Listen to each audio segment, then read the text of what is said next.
combos, you know what the fastest frame punish is in the game, right?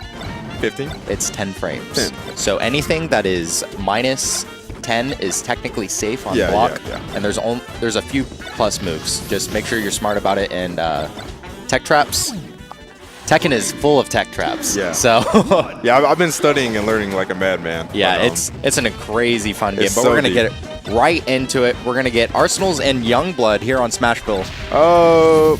But saving them with the Firefox. Not sure if that was on purpose or not. Yeah, it just comes with the matchup, it seems, because he's always going to go and up B into your Firefox if not being readily available to get I was more so talking about, like, I don't think Justin had to up B right there. Yeah. I think he could just, like, let him fall, but I don't know. Maybe it was a mistake.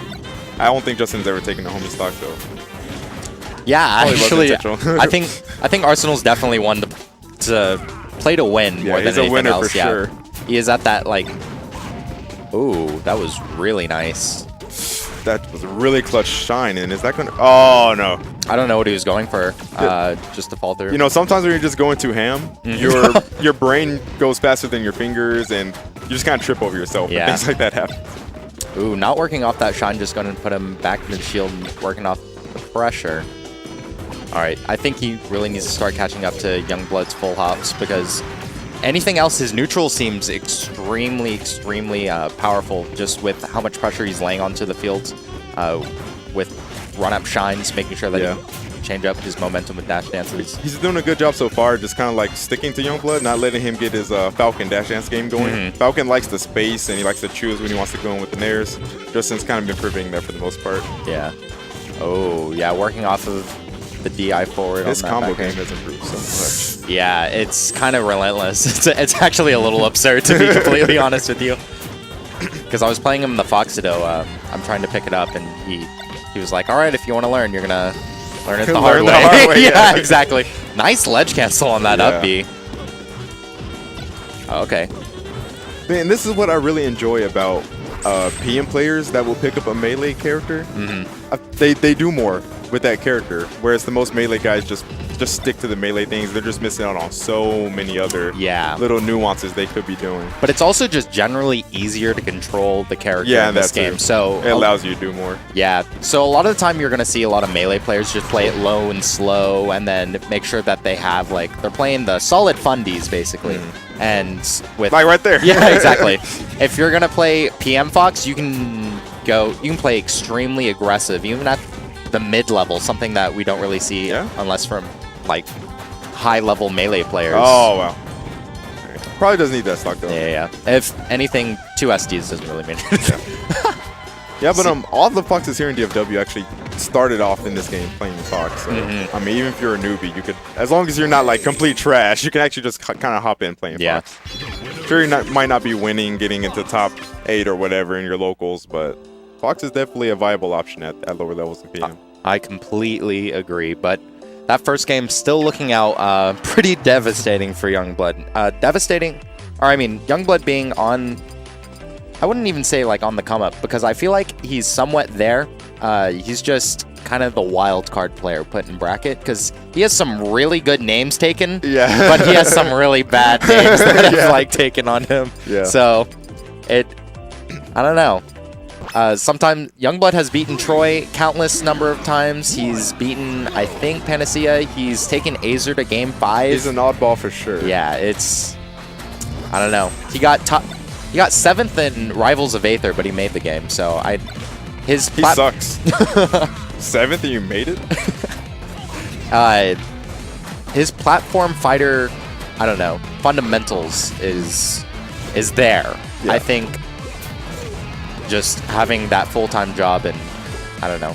I actually think he doesn't take the game as seriously as most people do. So he strikes me as more of one of those players that just wants to have fun and just loves the game. He's super lighthearted. Like that's his character. I don't think he really cares too hard about winning. Yeah, exactly. But still plays pretty phenomenal. His platform movement is insane. For making a game that doesn't have wave dashing. He just wave shined him across the stage. You have to be really careful. Captain Falcon is one of those characters on wave shine that you have to, after you get the initial shine out, you have to do a wave dash into a slow walk first, Oh, so you really? can get that Huh. extra distance. Yeah, there are only certain characters that you can do that for. So like that in Melee too? Yes. Okay, cool. But some characters like Peach, you can just straight up just shine, wave dash, shine, wave dash instead of shine, wave dash, slow walk, shine, wave dash, slow walk. But either way, if you're fast enough, you're always going to get it. I'm surprised he managed to get that grab out of shield. I tried grabbing Justin all the time, it does not work. Yeah.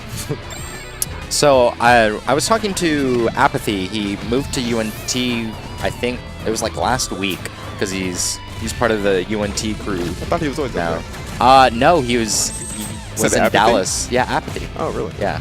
So we're talking about the differences between neutral get up and get up attack, and what it is, or how you need to work off of it more, and how it can change up the pace. And one of the big things that we just saw is that Arsenal's got a monster conversion just because Youngblood decided to do neutral get up rather than get up attack on platforms.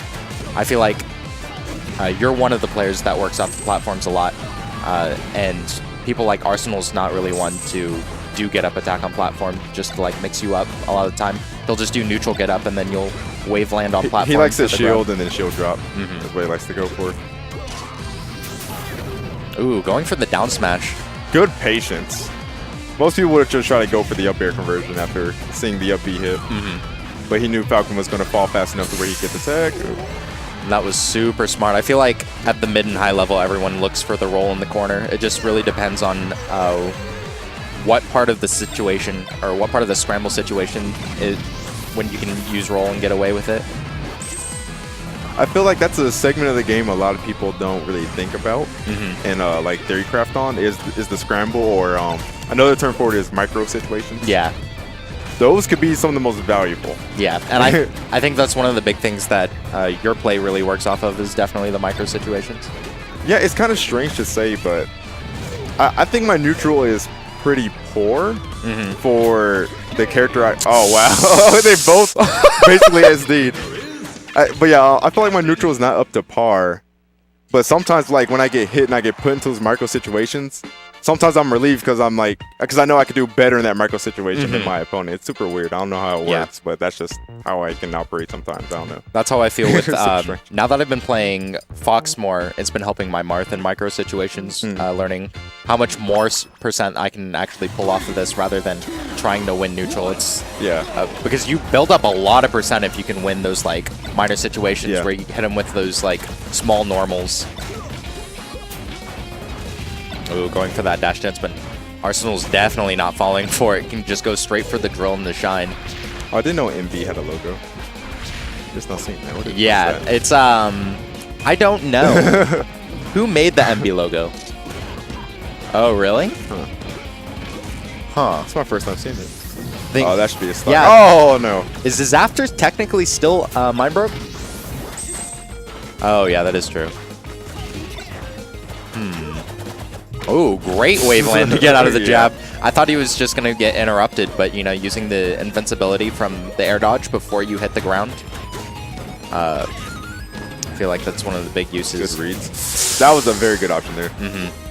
A lot of the time, if they're put in the corner like that, they're always going to roll in towards center stage or do tech in place for the mix-up. So there's no one is ever going to roll into the stage unless they have a somewhat of a death wish, but a lot of the times it's a good mix-up. People are expecting tech in place. Because they expect the better option. Yeah, so therefore exactly. you do the opposite. Yeah, you do the bad mix-up. And that's the meta. Yeah. Yeah, and that's something I do on throws too. I'll DI in on a throw that you're usually supposed to DI out on. And sometimes that will get you out. And that's the same thing for not even teching, because sometimes not teching is the best situation on when you're getting comboed. Messes up their timing, muscle memory. Because you can just not tech, wait a good 1 second, and then go for the roll, because they're always going to be like, why is he not moving? Exactly. So I don't know if you noticed, but that was like the 5th time Justin did a waveland up smash for his stock. Trevor just keeps doing the same thing. I wonder if he realizes what's going on here. Yeah, I feel like a lot of the time he's trying to get that handle on the situation. That's why he's moving around and throwing out a lot of aerials, is because he's like, if I get this one hit, then I can get the conversion. And then it's put back to my pace. Because if you're dealing with a sly, slippery Fox, I mean... Oh, that was such a good double jump. It's super hard. Dude, Justin is scary now, man. Yeah, he is. And you can definitely see it compared to, I think, even half a year ago. Because he plays extremely aggressive when he needs to. But really good at knowing when the pace has, like, gotten out of his hands and when to, like, control the game. Slow it down a bit. Yeah. Reassess the situation. Because I remember when Youngblood Arsenals used to go 1 stock apiece at the end of the game. But now we're seeing Arsenals with 3 stock lead when he does an SD twice. Yeah, just tech chasing with that up smash, making sure to catch Captain Falcon on his bad tech rolls. Oh, wow, that was great. Yeah, him and Trey's Thirst, you can just kind of see the fruit of their labors. They've been really, really hungry about getting better in this game, and they're doing it. Yeah, they've been playing for consistently for the past, what, 2.5, 3 years now? I think Trey's like 2.5, Justin's 2. 2? I think. Okay, I think Trey came before Justin, I'm pretty sure. Because I've been here for, I think, a month or a year and 3/4. I'm about to say it's yeah, definitely been longer than a month. I'm sorry. But yeah, I've been here for like a year and 3/4, so I don't know exactly how long it's been since Trey and Arsenal's have gotten here. Yeah. I used to be able to meme on these guys. I can't do it anymore. It feels bad, man. Jeez. Oh, not getting a good grasp on the punish for the Whoa, Firefox. that was...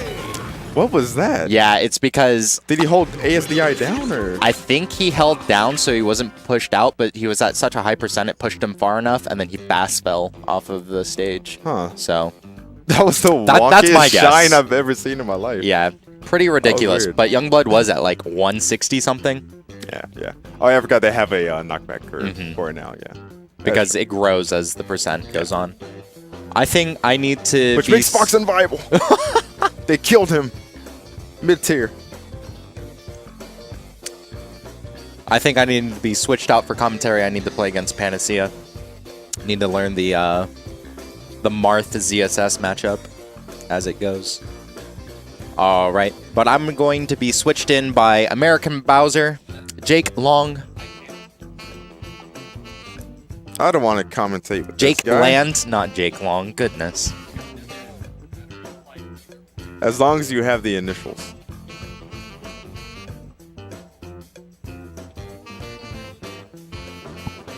No one has a big head.